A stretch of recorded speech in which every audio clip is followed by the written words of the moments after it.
I can still hear the echo of her laugh. It wasn't just laughter. It was a sharp, gleaming thing, like a shard of glass hidden in your bedsheets. It cut, and everyone at the table laughed along with her, not knowing I was bleeding underneath. We were at Emilio's, this dim-lit, overpriced Italian place Olivia insisted on for our monthly couples dinner with her friends. White tablecloths, candles flickering like nervous glances, and everyone dressed just polished enough to pretend their marriages were still exciting. I never liked these nights, but Olivia loved them. She liked to put on a show. That night, she outdid herself. Wine had been flowing, and the conversation had drifted into increasingly personal waters. Jeremy was bragging about his new home gym. Elise made some offhand joke about how equipment doesn't make the man. Everyone laughed. Then Olivia, already 2 glasses deep into a Pinot that always made her loose-tongued, leaned into the table, glanced sideways at me, and said it. Mark's quiet in bed. It's like having sex with a statue. The table exploded. Not gasps, laughter. Hysterical, full-bodied laughter. Like it was the funniest damn thing they'd heard all night. I smiled. I even laughed along. That trained kind of chuckle you give at a work function when the boss makes a joke that shouldn't land. I had to. What else could I do? But something split in me. It wasn't just the joke. It was the look on her face when she said it. Playful, cruel, smug. Like it was some truth she'd been waiting to spill for years. The kind of thing you don't just think up in the moment. No, that was something she'd said in her head a dozen times, probably to friends when I wasn't around. Maybe even to someone else. My eyes drifted across the table. That's when I caught Amber looking at me, not laughing. Her glass hovered in front of her lips, untouched. Her eyes locked with mine, and in that second, everything slowed. I couldn't read her expression entirely. There was a flicker of something, shame, maybe, recognition. Like she knew that laugh had cost me more than a bruise to the ego. Like she knew it wasn't just a joke. And maybe she knew what Olivia had buried over the years.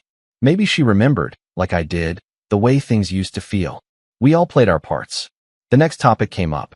Olivia reached for my hand like nothing had happened, giving it a gentle squeeze as if that erased the wound. Amber forced a smile and looked away. And me? I chewed through the rest of my dinner and pretended everything was fine. But later, in the silence of our car on the ride home, with Olivia humming some mindless tune under her breath, I kept hearing her words on a loop. It's like having sex with a statue. I don't know what it was that stung the most. The cruelty of it, the intimacy of the audience, or the fact that, once, she used to look at me like I was the only man in the world. Not anymore. We met in college. She was loud and confident. I was quiet and observant. I liked that about us. She filled rooms, while I lingered in the corners, watching her light things up. I never needed to be the center. I liked being hers. Back then, she used to pull me into closets at parties, whispering how I made her ache just by touching her. I wasn't always quiet. I just became that way, maybe slowly, over time. Maybe because every time I tried to initiate, she was too tired, too busy, or on her phone. And eventually, I stopped trying. I became the statue she said I was. But it wasn't always like that. That's what hurt. After dinner, back home, Olivia kicked off her heels, unzipped her dress, and stood in the doorway of our bathroom brushing her teeth like nothing had happened. Like she hadn't just mocked the most private part of our lives in front of a dozen people.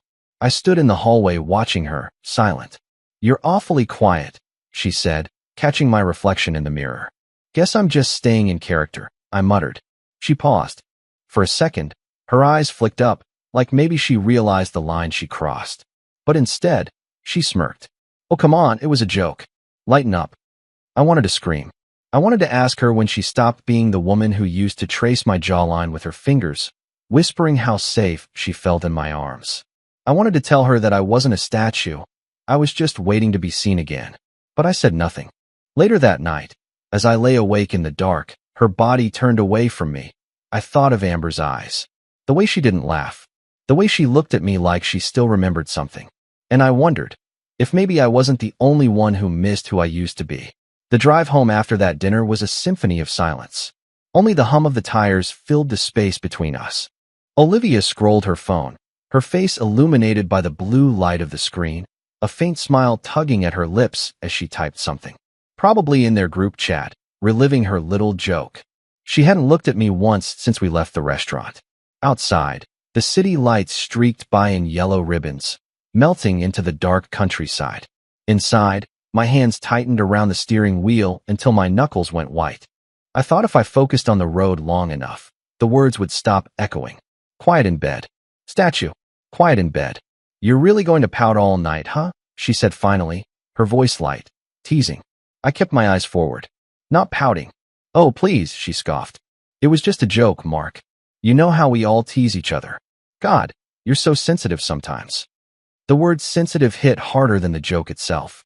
I'd learned over the years that whenever Olivia wanted to dismiss my feelings, she labeled them as weakness. I used to fight back. Now I just swallowed it down like bitter medicine. When we pulled into the driveway, she sighed dramatically, like I was the one exhausting her. The motion light flicked on as she stepped out of the car. Try not to overthink everything tonight, okay? She said. We actually had a good time. Don't ruin it. I didn't answer. She went inside, humming under her breath, the same tune she always used when she wanted to end a conversation on her terms. Inside the house, everything looked the same. Our framed photos smiling down from the walls, the faint scent of her lavender candle still lingering in the air. But something inside me had shifted. Maybe it had been shifting for a while, and that night just made it impossible to ignore. I sat on the edge of the couch for a long time, staring at the fireplace we hadn't lit in months. There was a time we used to curl up in front of it, her head resting against my chest, whispering things that made me feel like I was her home. Somewhere along the way, the fire had gone out, literally and otherwise. When I finally went upstairs, she was already in bed, asleep on her side of the mattress, her phone face down on the nightstand. I lay beside her, eyes on the ceiling, replaying every word from that dinner, every laugh. And in that dark, quiet room, I realized something that chilled me more than her cruelty. I wasn't angry. I was numb. That scared me more than rage ever could. It was past midnight when my phone buzzed on the dresser. I reached for it without thinking, careful not to wake her. The screen lit up with a name I hadn't expected to see. Amber. My pulse kicked up. For a second, I considered ignoring it. Then I opened the message. You didn't deserve that. 4 words. Simple but heavy. I stared at them for a long time, my thumb hovering over the keyboard. I didn't know what to say. Part of me wanted to unload everything, to tell her how humiliated I felt, how it wasn't just a joke, but a knife to the ribs. But another part of me, the cautious part that had learned to bottle things up, typed nothing at all. I locked the phone, rolled over, and closed my eyes. But I couldn't stop thinking about her. Amber and I had known each other for years. She'd been Olivia's best friend since college, the one person I actually liked in her social circle. She used to come over for dinner when we were newly married, always with a bottle of red wine and stories that made Olivia laugh until she cried. Back then, she and I got along easily. Too easily, maybe. I remembered one night, years ago, when Olivia had fallen asleep on the couch after too much wine. Amber and I stayed up talking, the conversation drifting from movies to music to dreams we'd abandoned. There had been a moment, a small, electric one, when she'd brush my hand while reaching for her glass. Neither of us pulled away right away. It was nothing, and yet it was everything. We never spoke about it again. Until now, I hadn't even let myself think about it. I turned my phone back on and read her message again. You didn't deserve that. The words felt like a hand on my chest, grounding me. Someone had seen it. Someone had noticed. I typed back. Thanks. Then, after a pause that felt too long, guess I'm used to it. Her reply came almost immediately. You shouldn't be. I lay there staring at that message until the screen dimmed. Olivia shifted beside me, murmuring something in her sleep, her hand brushing my shoulder. It felt foreign, like a stranger's touch. I didn't sleep that night. My mind replayed everything. Her laughter, Amber's eyes, the way my chest had tightened when she texted. I kept telling myself it didn't mean anything, that it was just sympathy. But deep down, I knew what it really was. It was recognition. The next morning, the routine unfolded like clockwork. Olivia made her smoothie, barely glancing my way. You okay now? She asked, voice sugar-coated with performative concern. Sure, I said. Fine. Good. She smiled faintly, scrolling through her phone again. Amber said she might stop by this weekend. You cool with that? My stomach dropped. Amber. Yeah, she said casually. She's been weirdly quiet lately, so I told her to come hang out. Maybe we'll do a wine night or something. I managed to keep my voice even. Sure, whatever you want. Olivia kissed my cheek like nothing had happened. See? That's the man I married, she said with a grin before walking out the door.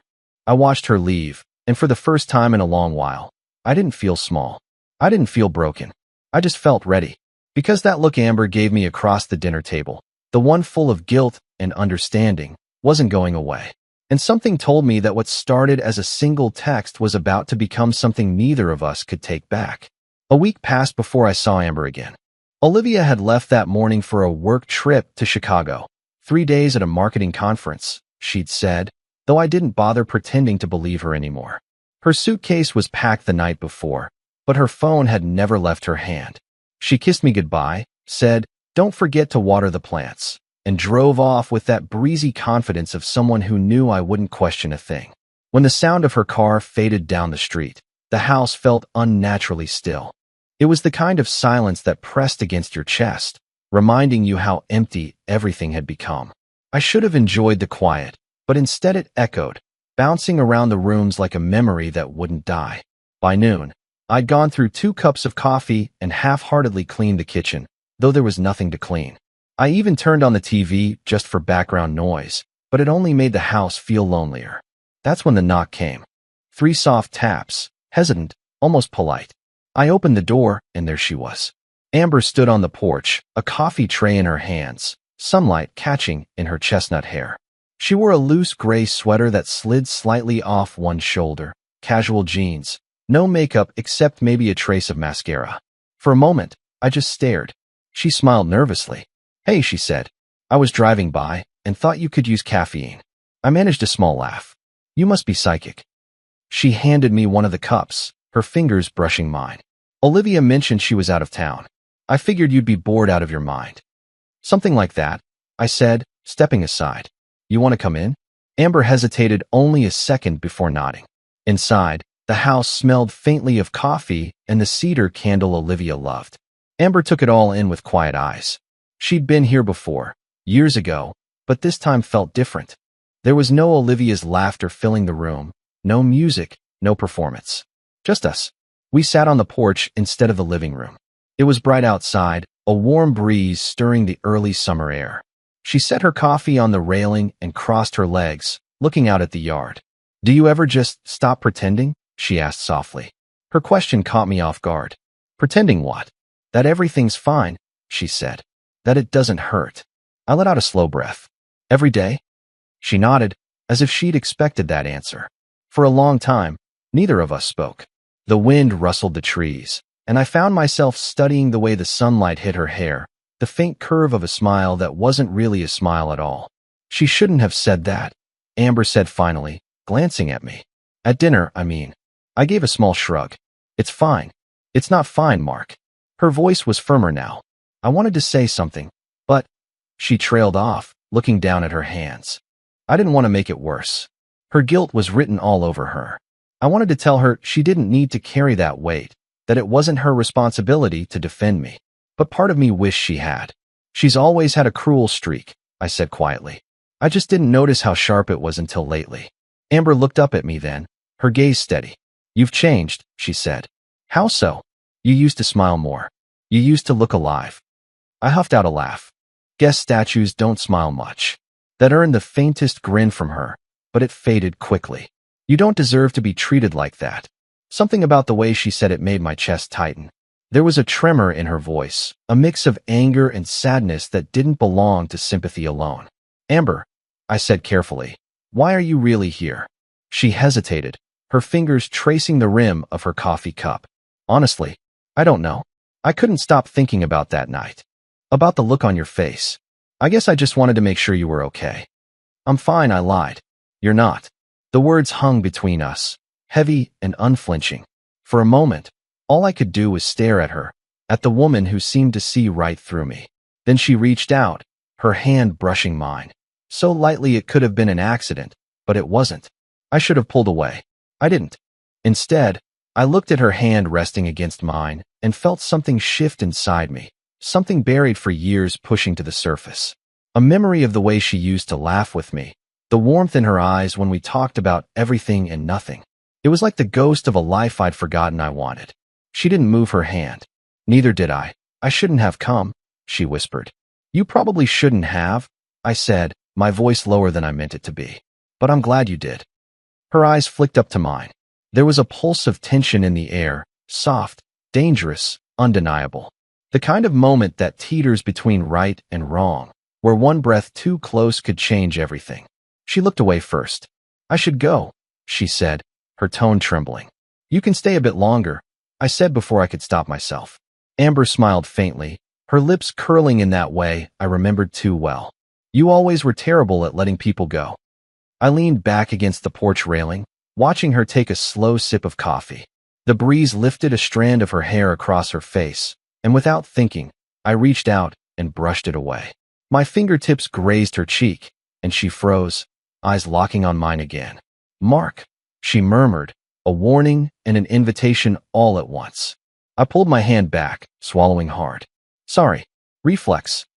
Her lips parted like she might say something, but then she exhaled instead, long and slow. You don't need to apologize for wanting to be seen, she said softly. That line hit deeper than she could have known. When she finally stood to leave, the sun was starting to dip behind the trees. Thanks for the coffee, I said, though it felt like we'd shared something much heavier than caffeine. Amber paused at the door, glancing back at me. She doesn't see you anymore, Mark, she said quietly. But I do. Then she was gone.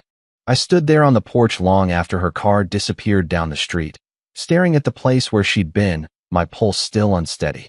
I told myself it didn't mean anything, that it was just two friends catching up, comforting each other in a moment of weakness. But when night fell and the house sank back into silence, I couldn't stop replaying the feel of her hand on mine, the way her eyes lingered. I didn't ask her to come over. I didn't plan it. But I hadn't asked her to leave, either. It started with thunder. One of those deep, rolling cracks that vibrated the floorboards and made the windows shiver in their frames. The kind of storm that swallowed the whole sky and made you feel small inside your own house. I was halfway through a cold dinner, leftover pasta, barely touched, when the power snapped off with a loud pop that made me jump. The room fell into sudden blackness, broken only by the gray glow of the sky outside. Perfect, I muttered, setting down my fork. The storm was already bad. Now it had swallowed the lights, the air conditioning, the hum of the refrigerator. Silence settled in, thick and absolute. I felt the quiet in my bones. I lit a few candles from the drawer in the hallway. Their flickering glow cast long shadows across the walls. I thought maybe I'd just ride it out, go to bed early. I didn't expect the knock at the door. 3 quick raps, familiar, but hesitant. When I opened it, Amber stood there holding a flashlight in one hand and a bottle of red wine in the other. Her hoodie was damp at the shoulders from the rain, and her hair clung to the curve of her neck. A smile tugged at the corner of her mouth. Your neighborhood lose power too? She asked. Yeah, I said, stepping back. Come in before you get soaked. She shook off the rain as she stepped inside, laughing softly. I was going stir-crazy in my place. Then I thought, maybe you were too. I wasn't until now. I joked, and she gave me a look, playful, knowing. We lit more candles together, placing them around the living room until the house glowed with soft, golden light. The storm outside raged louder, wind howling against the siding, but inside felt warm. Close. Amber poured the wine and handed me a glass, her fingers brushing mine again, longer this time. Neither of us mentioned it. We sat on the floor near the coffee table, legs folded, the candlelight painting her skin in amber and gold. It felt like being inside a memory, something half-remembered and dangerous. She took a sip, then glanced at me. You remember that night? Years ago, when Olivia fell asleep on the couch. I looked at her, heartbeat already picking up. Yeah. We sat right here, she said. You had on that terrible sweater. The one with the pine trees. I love that sweater. She laughed.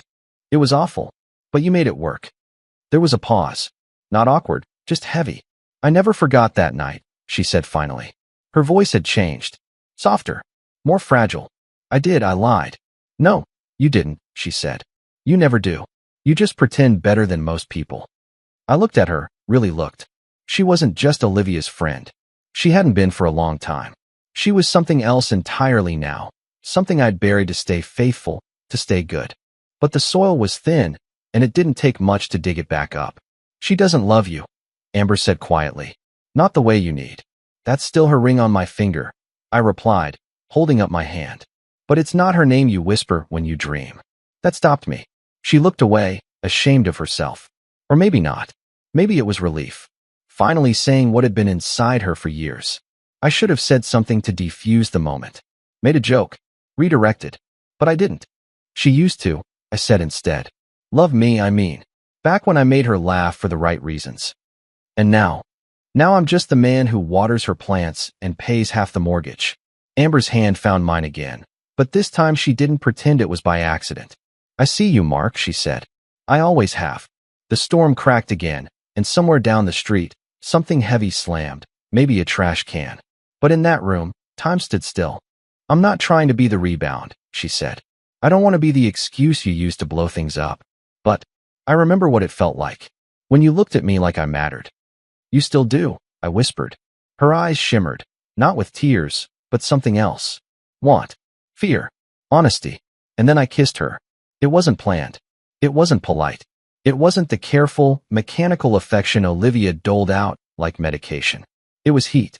Desperation. Years of silence breaking all at once. Her mouth opened against mine like she'd been waiting for it. Her hands slid into my hair, tugging, and I wrapped my arms around her waist, pulling her into my lap like it was the most natural thing in the world. We didn't speak. We didn't need to. Her sweater came off in a blur of candlelight, and my hands found her skin, warm and soft, and so alive it made me dizzy. I buried my face in her neck, breathing her in, memorizing the shape of her again. Her breath caught when my lips found the hollow of her throat, and she whispered my name like a secret. She wasn't Olivia, and I wasn't a statue. She moved against me with need, not obligation. Her fingers traced every scar I thought no one could see. Every touch was a confession, every kiss an apology for years of pretending. We didn't make love like it was new. We did it like it was something we'd both been starved of, like we knew it was a sin, and we needed it anyway. When it was over, we lay there on the floor, tangled in each other, the storm outside finally beginning to fade. Her head rested on my chest, and I could feel her heartbeat slowly returning to normal. She didn't speak. Neither did I. There were no promises made. No what now whispered in the dark. Just her fingers lightly tracing circles on my chest. Like maybe if she kept moving, this moment wouldn't end. But it would. We both knew it. The power stayed out. The candles burned low. And somewhere in that room, the part of me that Olivia buried years ago finally came back to life. Amber was gone by the time the sun broke through the storm clouds. I woke up alone on the living room floor. The candles melted down to stubs, the air still thick with the scent of rain and something else, something raw and real. My shirt was draped over the back of the couch. The wine bottle was half empty on the table, her lipstick still on the rim of one of the glasses. But she was gone. No note. No text. Not even a missed call. Just absence. I sat up slowly, muscles aching from the hard floor and the weight of what had happened. My mind tried to categorize it, to label it as a mistake, a moment of weakness. But I couldn't lie to myself that easily anymore. What happened between us wasn't impulsive. It was inevitable. I cleaned the living room in silence, blowing out the last flickering candle, folding the blanket she'd wrapped around her after everything.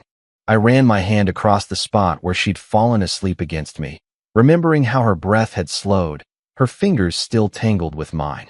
And then I heard Olivia's voice in my head. So quiet in bed. It's like making love to a statue. Only now, it didn't echo the same way. Now it made me laugh. Not loudly, not cruelly, just a soft, bitter chuckle at how wrong she was. How utterly wrong. Because last night, I wasn't a statue. I was flesh. I was fire. Amber had reminded me of that. But as the day wore on, guilt began to creep in like a fog. Not guilt over what I'd done. No, that felt almost justified. But guilt that I felt so free. That the silence in the house no longer felt like loneliness, but relief. That night, Olivia came home. The front door opened around 7, and I could hear her suitcase rolling against the tile before she even said anything. Mark, she called out, cheerful, practiced. I'm home. I stepped out of the kitchen, wiping my hands on a towel. Hey. She looked flawless, as always. Hair curled just enough, makeup still fresh despite the flight. She set her bag by the stairs and came over to kiss my cheek. Her lips were warm, impersonal. The kind of kiss you give your cousin at a family reunion. "Miss me?" she said. "Or just the peace and quiet?" I smiled like it was a real question. "The plants missed you." She laughed and breezed past me into the living room. As she unpacked her laptop and chattered about the grueling conference, I watched her with new eyes. Not angry, not bitter, just detached. Her words slid past me like background music. She talked about hotel food, some keynote speaker who made a sexist joke, and a colleague named Marcus who apparently didn't understand personal space. I nodded in the right places. I smiled when she expected it. I even made a sarcastic comment about Marcus that made her laugh. But something between us had shifted. She didn't notice. Later, in bed, she climbed in beside me with a tired sigh, scrolling through her phone while her leg brushed mine under the covers. "I'm exhausted," she murmured. "Long trip. She didn't look up. Any excitement while I was gone? I paused, my eyes on the ceiling. Not really. Just storms. She hummed in acknowledgement, thumb flicking across the screen. I turned off the lamp. Good night. Night. She didn't reach for me. Didn't even glance my way. And yet, I found I didn't mind. In the days that followed, the house settled into its usual rhythm. Olivia filled the space with her routines, Pilates, work calls, late-night Netflix binges. She never invited me to join. She was there, but only in the way wallpaper is, present, familiar, but unnoticed. And in that quiet, Amber lingered. Not physically. She hadn't messaged me since the night she left, but in every moment I closed my eyes, I felt her fingertips, her breath, her honesty. I'd walk past the wine aisle at the grocery store and wonder if she still drank the red blends with the black labels. I'd hear a song in the car, something sultry, low, and remember the way her voice had broken when she said, "She doesn't see you anymore, Mark." And every night, lying beside Olivia's back-turned silence, I felt the weight of everything we never said. The kind of silence that screamed. One evening, about a week after Olivia's return, we went out to dinner. Just the two of us, for the first time in months. She picked the place. Somewhere trendy, loud, full of clinking glasses and people performing happiness like a play they'd rehearsed for years. She wore a dress that hugged her like it wanted to escape her body. Heads turned when she walked in. They always did. I used to feel proud of that. Now, I just watched it happen, disconnected. We ordered. We made small talk. She laughed a lot. Loud, sharp laughter that drew attention like perfume. And somewhere between the appetizer and the main course, she reached across the table and touched my hand. "You're different lately," she said, voice sweet and suspicious. "How so?" "I don't know." She tilted her head. "You're calm. Quieter." I smiled. I thought I was always quiet. She narrowed her eyes, studying me. "Not like this. It's like you're not even mad anymore." "I'm not." She leaned back slowly. "That's what scares me." Her words hung there, heavy and strange. We didn't talk about it again. Not on the ride home. Not in bed. But she watched me more closely after that, like she was trying to find whatever it was she'd lost in me. Or maybe she was realizing she'd never really seen me in the first place. One morning, as I made coffee, she wrapped her arms around me from behind. Something she hadn't done in years. "What if we took a trip?" she murmured against my neck. "Just the two of us. Somewhere warm." I didn't turn around. Why? Because I miss us. The words tasted fake coming from her mouth, like she'd read them in a magazine. But I played along. "I'll think about it." She kissed my shoulder and left for yoga.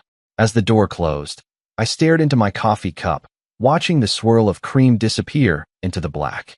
And I realized, for the first time in our marriage, I felt utterly alone and completely okay with it. Amber had left without a word, but she'd taken something with her. My need for Olivia's approval. My willingness to be small. And now, in the silence between us, I could hear something new. Myself. Olivia loved throwing parties. Even now, after everything that had unraveled between us, she still knew how to command a room. She thrived on the spotlight, fed off the subtle hierarchy of conversation and clinking wine glasses. And tonight, she had the perfect excuse, Amber's birthday. It felt surreal when she brought it up a few days earlier. "We're doing something special for Amber," she said, flipping through her phone. "I made reservations at River and Vine, just a few of us. You'll come, right?" The question wasn't really a question. I hesitated. "You're throwing her a dinner?" She looked up, raising an eyebrow. Of course. She's my best friend. Why wouldn't I? I opened my mouth, then shut it. There was no version of the truth I could deliver that wouldn't set fire to the room. So I nodded. Sure. Sounds good.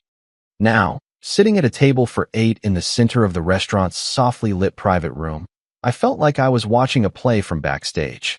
Every laugh, every compliment, every toast, it all felt rehearsed. Even Olivia, radiant in a burgundy dress that hugged every curve, seemed to be performing. Her smiles were just a little too wide. Her gestures, too precise. Amber sat across from me. She'd arrived late, claiming traffic, though her eyes had already given her away. She'd seen my name on the group text. She knew I'd be here. And when she walked in, wearing that black dress with the simple neckline and silver chain around her neck, our eyes met. We both paused. A blink. A beat. Then she smiled. Just enough to be polite. Just enough to keep the secret. She sat beside Olivia, and the night unfolded like a slow spiral. I watched Amber's hands as she sipped her drink. I watched the way she avoided looking directly at me. But in her stillness, I could feel the same weight I was carrying. Guilt. Restraint. The silence of everything unspoken between us. Olivia, of course, was in rare form. You know what Amber's turning today? She asked, clinking her spoon against a wine glass to grab everyone's attention. 35 and still refusing to settle down.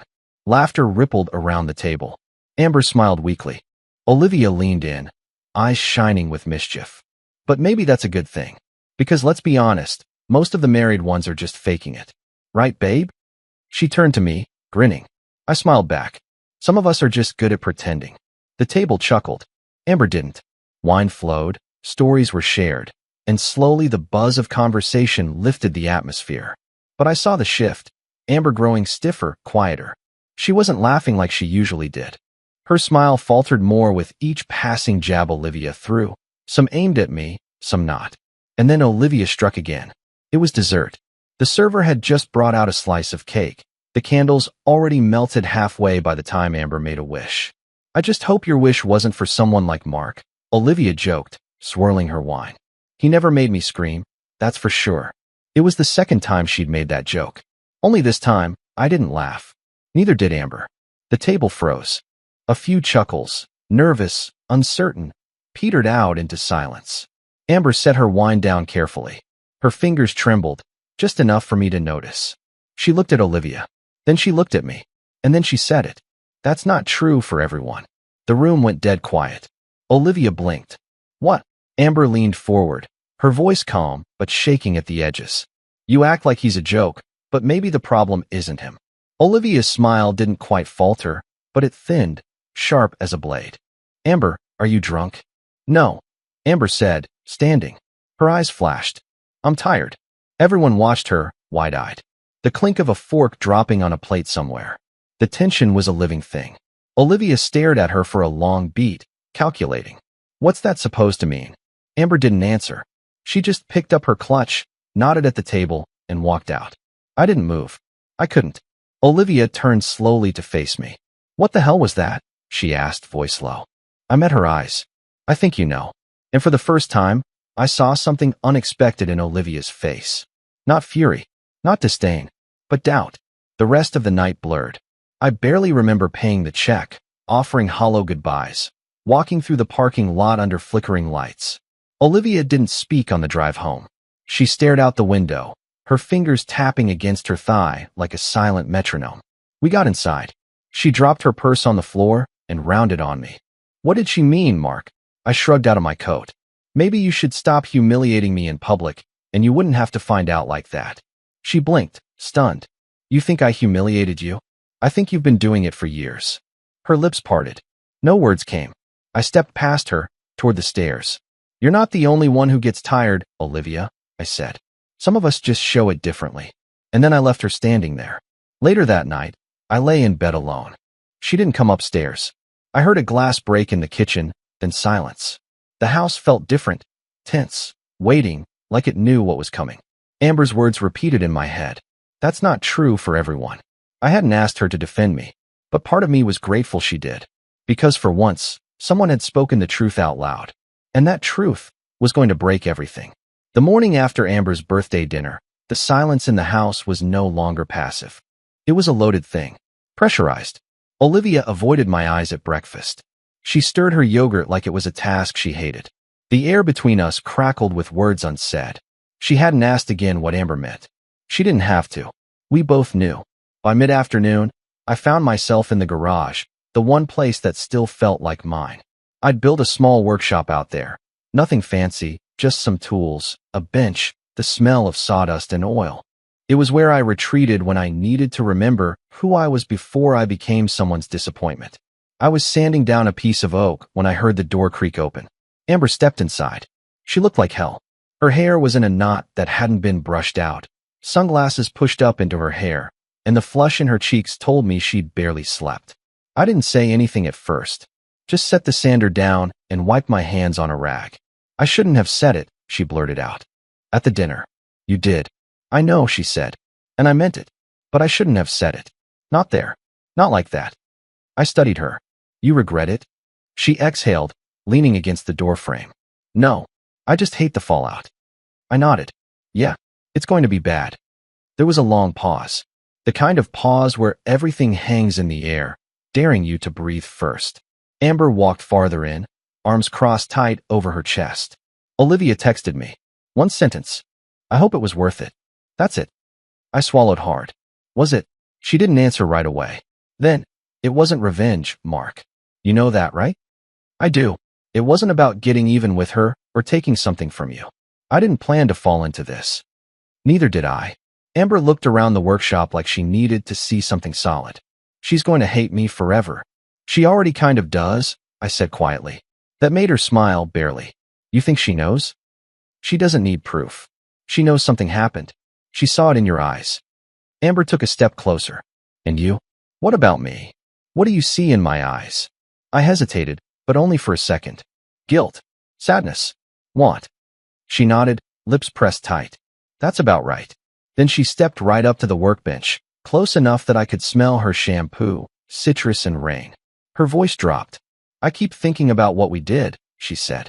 Not just the night, but everything after. What it means. And I don't think I can go back to pretending. I can't sit across from her again, laughing like none of this happened. I'm not asking you to. I know. She looked at me, eyes soft. That's the part that scares me. I leaned on the edge of the table, the wood cool under my palms. It wasn't just about sex. You know that, right? I know. It was about being seen. I know. She was trembling now, not visibly, but I could feel it in the way her voice cracked, in the way her eyes watered but refused to cry. I don't want to be the other woman, she whispered. I hate that title. I hate what it makes me. You're not the other woman, I said. You were always just the only one who actually saw me. She looked down. That's worse in a way.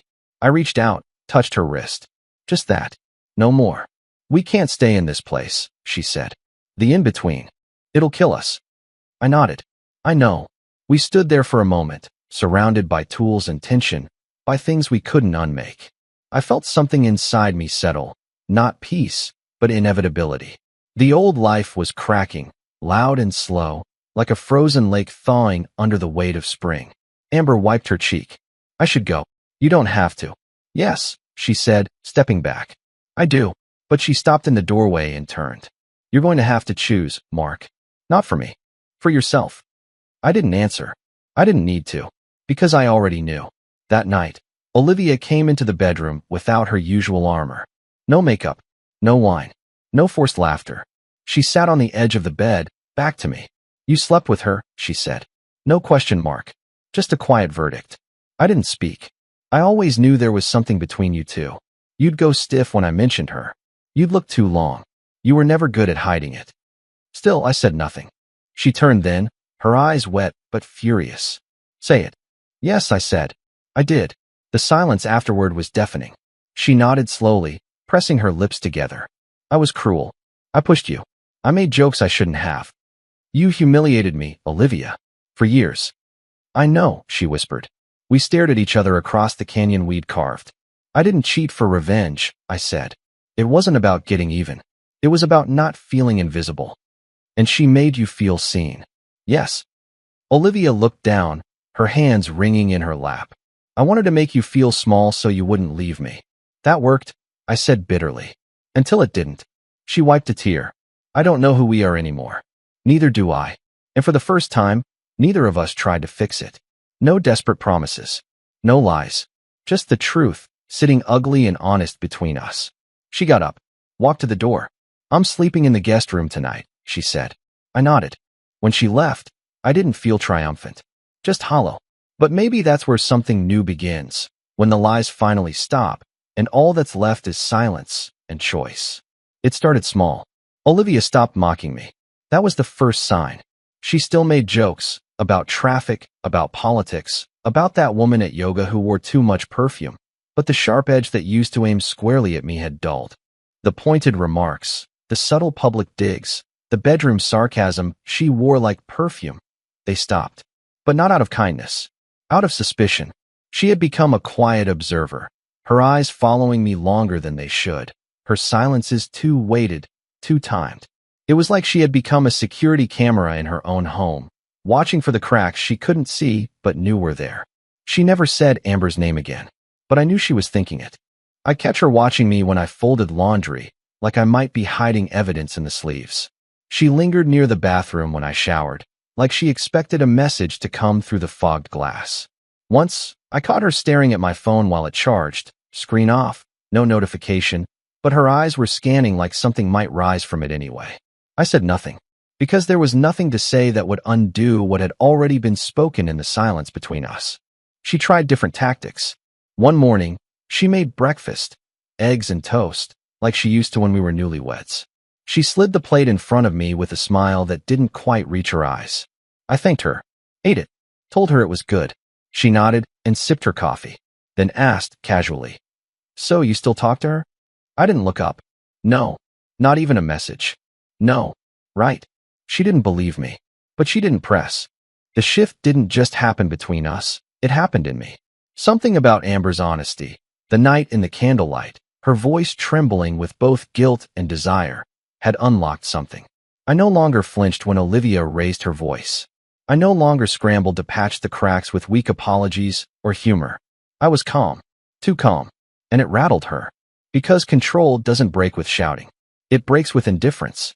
One evening, Olivia came home from Pilates, her face flushed. She was wearing that clingy sports bra she used to model in front of the mirror when she wanted me to notice her. Tonight, she didn't even wait to shower. She came into the bedroom where I was reading and stood in front of me. She didn't say anything, just stood there. When I looked up, her eyes were on me, not soft, not seductive, but challenging. She stepped closer, placed her hands on my shoulders, and straddled me on the bed. Her fingers slid under my shirt, her mouth grazing my jaw. I didn't move. "Olivia," I said gently, "what are you doing?" She paused. "You know what I'm doing. This feels like a test." "It's not a test," she whispered. "It's a reminder." I pulled back, searching her face. A reminder of what? Her voice broke. "That you're mine." There it was. Not love. Not healing. Possession. She wasn't here for closeness. She was here to win. I took her wrists in my hands, not harshly, but firmly, and moved them off my body. "No," I said softly. Her eyes narrowed. "No, I'm not something you get to reclaim when you feel threatened." She stared at me like I'd slapped her. Then she climbed off and stood at the edge of the bed, arms crossed. "You're punishing me," she said coldly. "I'm protecting what little self-worth I have left." She scoffed. "You get cheated on one time, emotionally, and suddenly you're Gandhi?" I stood then, facing her. "I was never trying to punish you, Olivia. I just stopped trying to be what you could laugh at without consequence." That one hit. She looked away. "So what now?"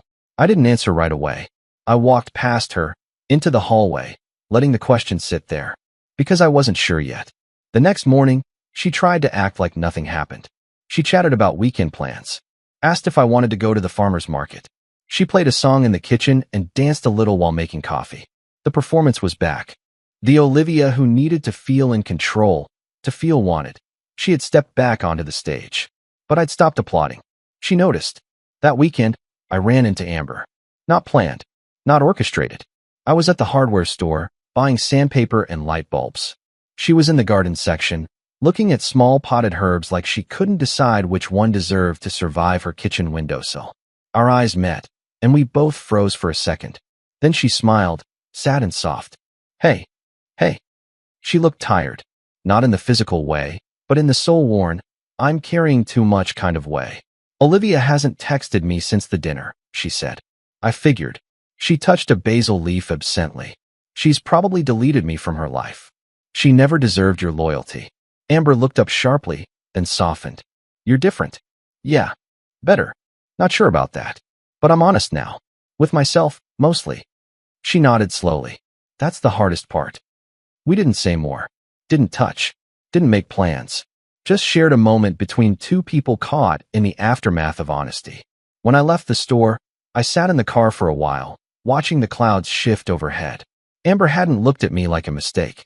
She'd looked at me like someone she remembered, and maybe still missed. And for the first time, I felt the freedom of being seen without being possessed. Later that night, I passed Olivia in the hallway.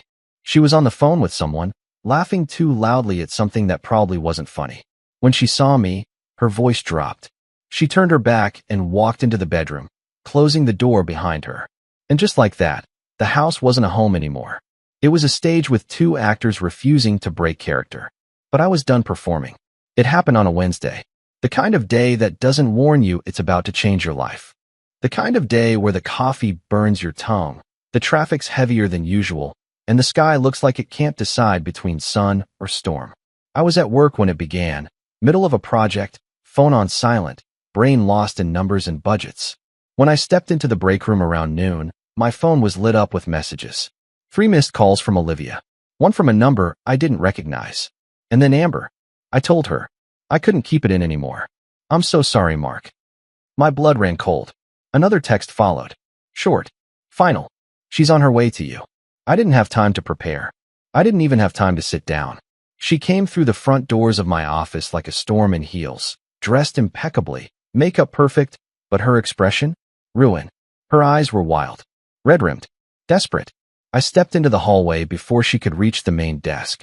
Olivia. Don't you dare, she snapped. Don't you say my name like nothing's happened. I glanced around. People were watching. A few heads popped up from cubicles, unsure whether this was drama or disaster. I motioned toward the side exit, trying to steer her away from the spotlight. She followed, heels echoing with every step. The alley outside was quiet, shielded from the wind. The only sounds were the hum of the building's AC units and the ticking of my pulse in my ears. She told me everything. Olivia said, arms crossed, body tight like a coil about to snap. Everything, Mark. I didn't speak. There was nothing to correct. Amber had already lit the fuse. How long? She demanded.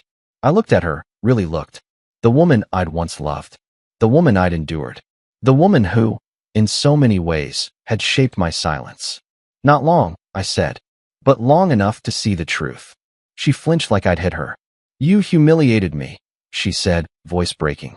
In front of everyone. Everyone. I tilted my head. You mean like you used to do to me? At dinner parties? In front of my friends? Your friends? Hell, even your family? That was different. No, I said quietly. It wasn't. She stepped back, shaking her head. You don't get to flip this on me. You cheated, Mark. With my best friend. I cheated, I said, the word tasting bitter. After years of being the punchline. After being ignored, dismissed, mocked like it was foreplay. That's not an excuse. I'm not giving you one, I replied. I'm just giving you the full story. She crossed her arms tighter, lips trembling. So what now? You leave me for her? You ride off into the sunset? I don't know, I said honestly. This wasn't about trading one life for another. It was about finally waking up. She stared at me, eyes glassy. I was angry. I said things to hurt you, but I never thought you'd do this. You thought I'd just keep taking it, I said. And honestly, so did I. Her expression cracked then. The anger, the pride, the arrogance. All of it collapsed into something else. Something raw. I did love you, she whispered. I believe you, I said. But I don't think you respected me. She opened her mouth. Closed it. Tears slipped down her cheeks. Do you love her? She asked finally. I paused. Then, I think I could. And that, more than anything, broke her. She covered her mouth, turned away like she couldn't bear to look at me. I need to go, she said. I won't stop you. She hesitated in the doorway. I never thought you'd be the one to do this. And I never thought you'd be the one who'd push me to it. The door clicked behind her, and I stood in the quiet alley, letting the truth settle like dust after demolition. That night, she didn't come home. Her car wasn't in the driveway. Her clothes were still in the closet, her perfume still on the bathroom counter, but the air was different. Lighter. Emptier. I didn't call her. Didn't text Amber, either. The silence wasn't punishment. It was transition. I made myself a drink. Sat on the back porch. The night air was cool, the sky heavy with stars. Somewhere in the distance, a dog barked. A child laughed. And for the first time in years, I didn't feel ashamed. I thought about how many dinners I'd sat through, smiling while Olivia dismantled me in front of our friends. How many nights I'd stared at the ceiling, wondering if I was still a man or just her shadow. How many smiles I'd faked. How many laughs I'd swallowed. Amber hadn't saved me.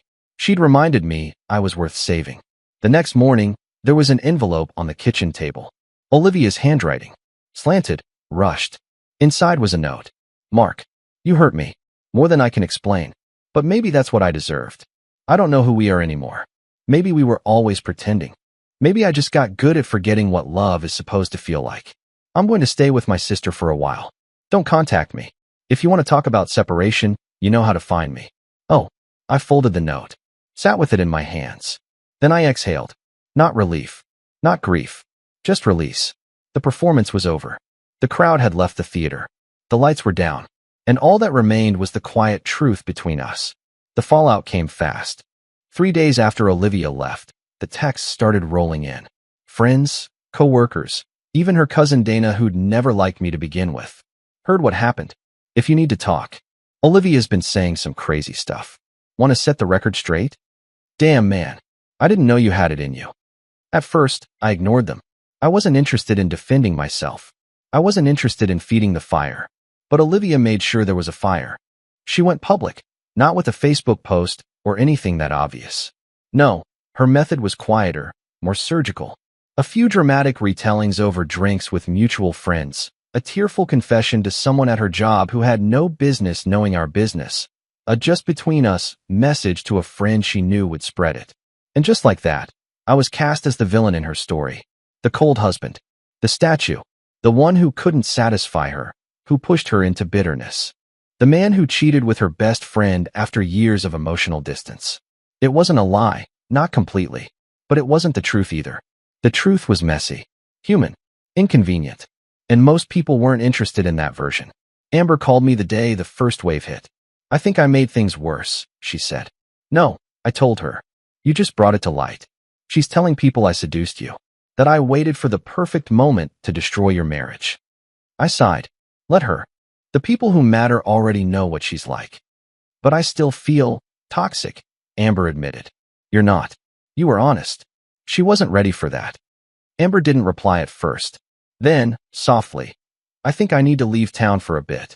I felt it in my chest, that hollow sensation, like a door closing. But I understood. You should, I said. Get out. Breathe.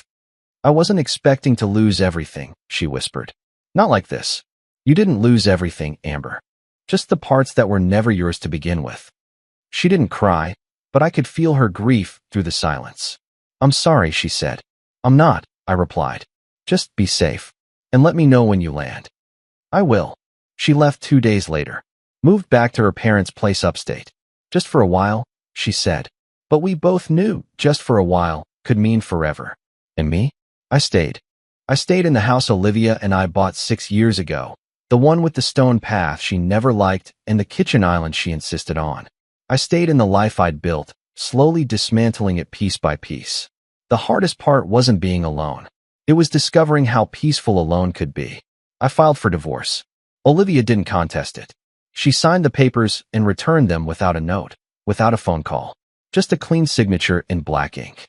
Like a final period at the end of a very long, very bitter sentence. There was no screaming match. No last confession. No desperate plea. Just quiet. The day the divorce was finalized, I sat on the front porch with a glass of whiskey. It was late afternoon. The sun had started to dip, casting long shadows over the yard Olivia used to complain about mowing. I watched a pair of birds hop along the fence, listened to the wind whisper through the trees, and I realized something I hadn't felt in a long time. Stillness. No tension. No performance. No waiting for the next jab to come from across the dinner table. Just stillness. I thought about all the times I'd laughed at Olivia's jokes because I didn't want to embarrass her. All the times I'd let her ridicule me in public and played along to avoid making a scene.